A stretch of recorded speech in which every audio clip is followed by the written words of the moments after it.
Hey everyone, so I watched the SSB4 Direct live yesterday, and I have to say I was extremely impressed by the sheer amount of information that we got. There's literally dozens of things that I could discuss, and I don't really know where to start. But I did decide that since other large YouTube channels will probably end up covering everything, that I'll simply cover topics relating to the character roster. And as you can see from the picture, we received 5 characters yesterday. Yoshi, Sheik, Zero Suit Samus, and Charizard have all returned from Brawl, and Greninja made his grand appearance as the latest newcomer for the Pokemon franchise. This video isn't meant to be elaborate or perfect, so please bear with me because this isn't all scripted. Overall, I was extremely pleased with almost everything, but like I said, this video is going to keep focus on the fighters. Yoshi, he looks great. I mean, I wasn't worried about his return being denied, but it was nice finally being able to see him, and he received some awesome updates that represent him much better than his previous incarnations in Smash Bros.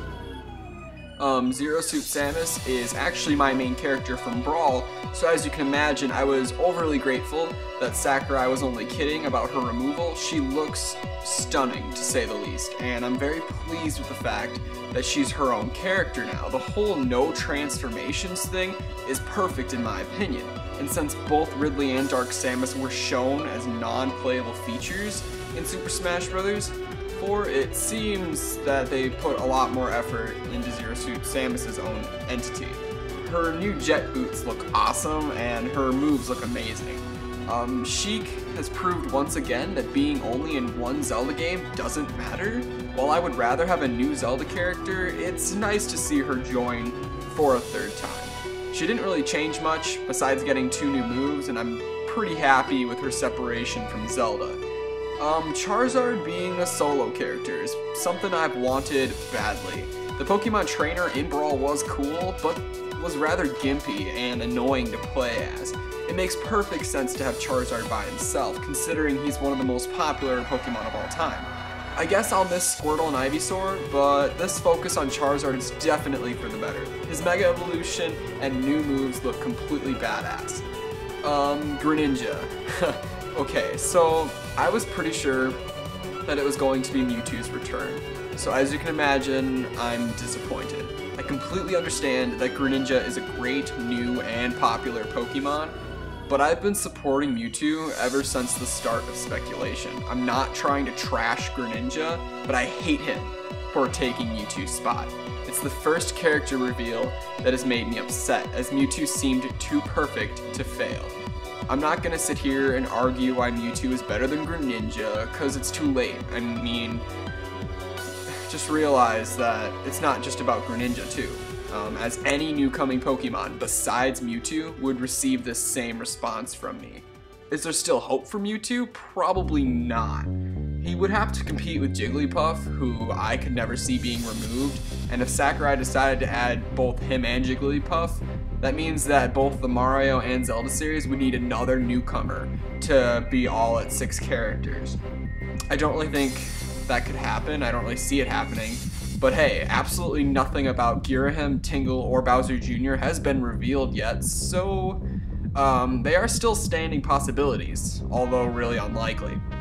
Speaking of characters who are no longer, this Direct eliminated so many characters from the potential newcomer list. I'm pretty sure I missed a couple, but just off the top of my head, Metroid's Ridley and Dark Samus were both displayed as non-playable, Ridley as a stage feature and Dark Samus as an assist trophy.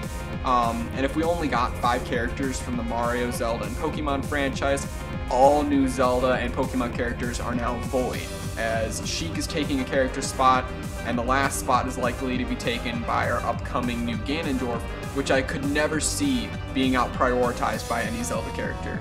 Charizard and Greninja leave only 1 spot left in Pokemon to be filled by Jigglypuff.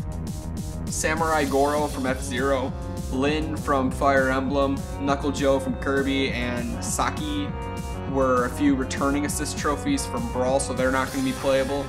But hey, even though 2 of my most wanted and arguably best newcomers in my opinion, Ridley and Mewtwo, although they have extremely low chances, if any chance at all, The other 3 are still standing strong. The stupid Pseudo Palutena trophy scared the crap out of me because I thought it meant Palutena wasn't playable, until I saw what it was. It supports her even more now in my opinion. I mean, I call trophies like those indirect character trophies because they represent a character in a different ideal, like the Fat Little Mac trophy. I mean, how often do we have multiple trophies of a non-playable character? Considering that if she wasn't playable, Sakurai would still give her a normal trophy most likely. I swear, Palutena-related stuff is just everywhere, like leaks and trophies and stages and all sorts of different stuff. Also, Pit had his final smash changed, meaning Palutena is no longer part of it. And what do you think that means? Hopefully something that keeps me not thinking about Mewtwo.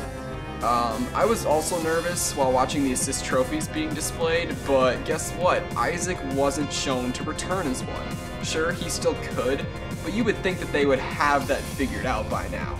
Nothing from the direct ruined his chances, and this also applies to Dixie Kong, as she wasn't displayed anywhere.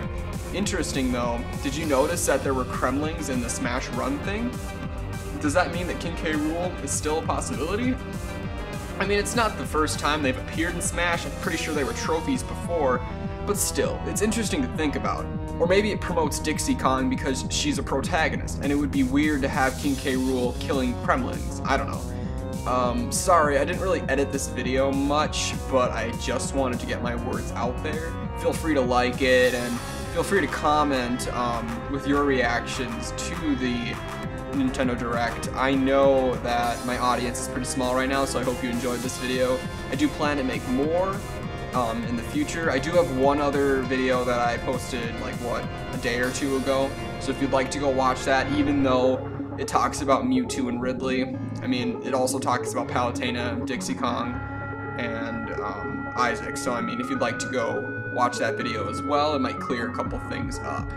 And don't get me wrong, I mean, I think Greninja is a very cool character, I know he's popular, and I know that his moveset looks really cool, I know that he's well represented, and that he's not a huge disappointment to everybody else. I'm sure there are lots of people who are really happy to have him, so I'm not trying to make him seem like he's a bad choice. I'm just still trying to get over the fact that he's not Mewtwo. This is all coming from a hardcore Mewtwo fan, so you're gonna have to give me a break on that one. I think he's a good character. I wouldn't have picked him, obviously, and I probably will never play as him, because I chose Fennekin from Pokemon X and Y.